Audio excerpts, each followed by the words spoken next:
Hello viewers, welcome to my kitchen. তো আজকে আমার কিচেনে শোল মাছ রান্না হচ্ছে। আমি এই মাছগুলো যেখানে ভেজে তুলে রাখছি তার সাথে একটা তেলাপিয়া মাছের মাথা ছিল, সেটাও দিয়ে দিচ্ছি। আর মশলার মধ্যে আমি এখানে একটু পেঁয়াজ, মাথার সাইজের একটা পেঁয়াজ, একটু ঝাল আর ধনিয়া জিরা যেগুলো আমরা ব্যবহার করি, তবে আমি একটু রসুনটা ইউজ করি নাই, আর কোনো রকম গরম মশলা ইউজ করবো না।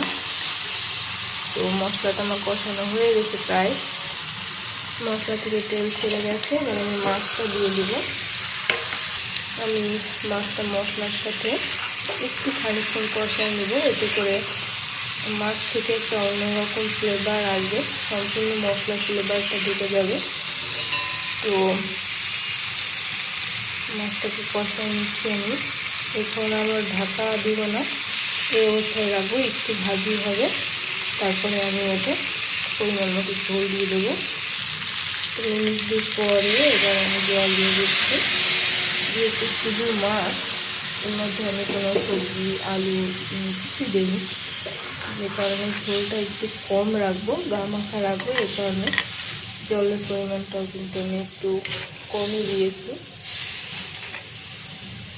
এবার এটাকে ফুটতে দিয়ে দেবো।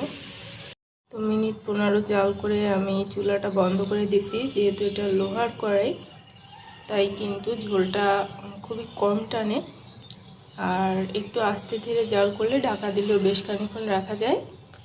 তো দেখুন, আমার মাছের তরকারিটা অলমোস্ট রেডি। দেখতে কিন্তু অনেক সুন্দর লাগছে, আর যেহেতু জ্যান্ত মাছ, এটা খেতেও আরও বেশি মজা লাগবে। তো সবাই ভালো থাকবেন, সুস্থ থাকবেন। আজকে এখানেই বিদায় নিয়েছি। ধন্যবাদ সবাইকে।